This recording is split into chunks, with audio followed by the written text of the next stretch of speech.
If you're tired of guessing what's best for mom and dad and your family can't agree on anything, the problem isn't your family.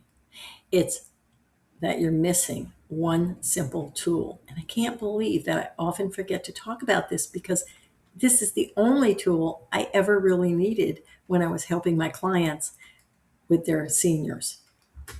Well, I'm Suzanne Facilla, and I'm a founder of caregiverhaven.com and the Haven community where members work with me, all with their special challenges.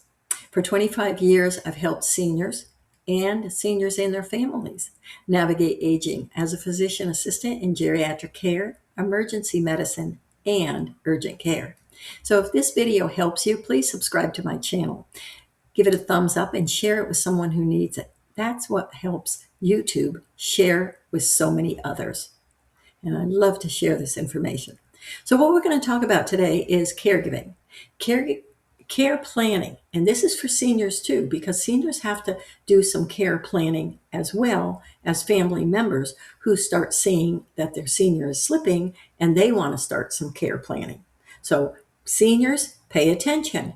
Care planning isn't just for family caregivers. It is also for you to start planning. If you don't do this care plan, somebody else will. They'll do it for you. So let's get your care plan in place too. Okay? Very important. All right. Care planning. It's going to be overwhelming because you're juggling so many things at once. You're going to have, as a senior, you're going to have doctor's appointments, safety at home, family opinions. As a caregiver, it's also going to be your parents' feelings. All right. It's going to be your adult children's feelings too. I mean, it's all relational. And somewhere in all of that, you're supposed to figure out what's best. The problem isn't just a lack of options. It's a lack of clarity. When you don't have a clear plan, everybody guesses differently. Trust me, they all do. And that creates chaos. January is actually the perfect time to create a care plan. But any month is good because what's going to happen is the care plan is going to be great for 12 months. You're going to set something up for any 12 months of the year and you're going to start planning. So let's talk about this. After the holidays, families have spent time together, right? And that can be 4th of July, it can be Labor Day, it can be Memorial Day or Mother's Day. It can be a vacation. People are easier to reach and there's natural momentum. This is what I call the New Year Care Plan meeting, the new year being the next 12 months. It's a low pressure way to get everyone aligned without blame or confusion. Now, you may hear the term plan of care and think it sounds complicated, but it's really not. A plan of care is just a coordinated plan that puts you, the senior, and your loved one's needs and goals all at the center. In other words, the family is talking, okay? Everybody's on the same page. It answers simple questions. What are we trying to achieve this year? What help does mom need now? What do I need later? Who is going to be responsible for what? What are we going to adjust? What is it going to cost? A plan of care is very fluid. It's flexible. Why?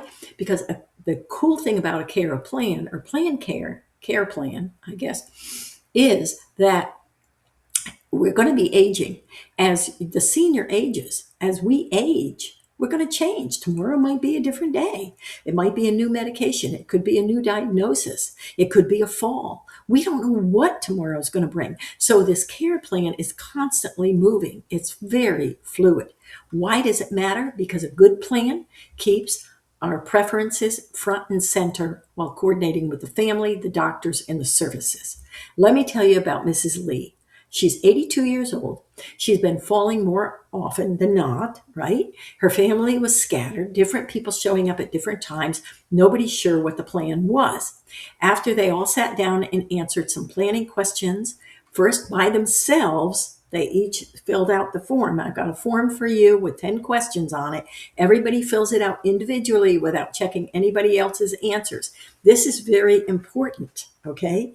Then they come together and they answer the questions and they realize that everybody has different answers. No one thinks on the same page here.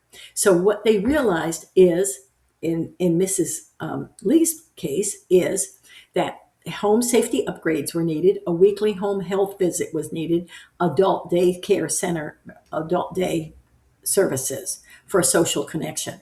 It wasn't that she needed to go there because she needed to be watched. She needed social services. She needed some kind of social connection, which is very important to prevent dementia and Alzheimer's, right? So within a few months, Mrs. Lee is steadier, she's more independent, and most importantly, she felt more in control of her life. She actually enjoyed her outings. She felt safer in her home, and the family knew who was handling what, so there was no last minute scrambles anywhere. Everybody had a different eye on this person. John and Maria are both caring for their mother, right? Who lived alone. The problem, they kept stepping on each other's toes and arguing about who should do what. After using the planning tool, they map out a schedule. Again, they fill out these 10 questions. Each one fills them out individually, including the senior. Many times I've walked into a family as the patient advocate, and I've been to their home, and I say to the adult daughter, let's fill out these 10 questions without anybody else around. Then I say to the mom, let's fill out these 10 questions with nobody else around. Then I bring mom and adult daughter together and I say, let's look at our answers. And they're shocked at how different they are. I will tell you a big secret. They are always different. I've never had the exact same answers on any pages. I've never had them. Everybody's coming from different directions. So the problem is that you don't understand where the other person is coming from, but when we write them down on paper, now we have a solid way to move forward. Okay? So what happens is after the planning tool is in place, you map out the schedule, you name one person as the main coordinator, and you agree on backup plans when someone is traveling. This is very similar to a football team. You have the main quarterback, the first string quarterback, but then you have the second quarterback, the third string quarterback. So in case something happens to the first, you've always got the backups. Our recommendation, which I've always used, is that we have to have 3 people for the same position. We have to have the first string, second string, third string. And we can't burn any one person out to do it all. So if somebody is doing the meal prep, somebody else is doing first string, second string, third string. We have 3 different people doing the laundry. We have 3 different people doing the home safety inspections, whatever it takes. All right. The result is going to be less stress, less guilt, and a lot more peace at family dinners. It matters because with this clear plan, you now have good intentions that don't turn into resentment, which they do. And then you have a big blow up and everybody fights with everyone. We don't want that. So I'm giving you the 12-month care planner. It's those 10 essential questions to help you begin to build your care plan. If you are a member of the Haven community, it is one of the things that we do offer is I help you over the course of a year to build this out. So we start with the main issues and we just add and add and add until we get everybody in place. And again, it's fluid, so everybody's moving around, but we get everybody in place where we have a clear plan of what's going to happen. No matter what happens, we have the plan in place. And it also helps you stop caring, it helps you stop caring in circles and running around in circles, and you start caring with the confidence. So care plans are amazing. Seniors should all have them. I have my own personal care plan, and guess what? My kids have it too. They know exactly what I want, when I want it. They know exactly what I need, and they may argue with me, so we'll change the care plan, okay? But we move all in the same direction. What's that same direction? It's happiness, it's longevity with good health and independence. That is what most seniors want, and that's what I want. Okay, you'll find the link below in the description. So the planner, a couple of questions that I have in there are, what are your top 3 goals you want to achieve this year?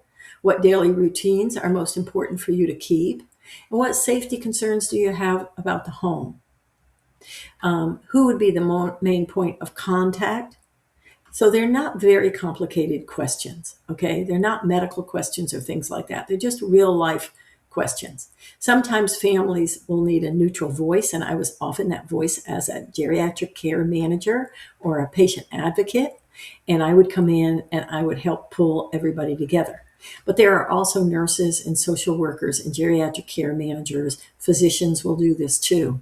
It is amazing. I'll tell you, one of the best things is palliative care. This is exactly what they work off of. It's amazing. A lot of people think palliative care is near death. Actually, palliative care is where you go in and out, where you need extra things and then you don't, and you need extra things and you don't. It's not like hospice where you go in and you may not come out. It actually, palliative care helps you keep that longevity and that happiness that you want and stay healthy. So you coordinate these cares and these services, and you don't have to juggle everything alone. Explain the options in plain language, and that's what you need. Just these 10 questions are going to get you started. Professionals help you keep your loved one's voice at the center of every decision. This is what was so important when we looked at care plans and the senior couldn't agree with the rest of the family. We called in a geriatric care manager or patient advocate who actually could realize what the senior needed and was what was most important. So start with respect when you're putting together this care plan meeting. Acknowledge everyone's effort and remind the group of people, the family, that you're honoring your loved one's values. Okay?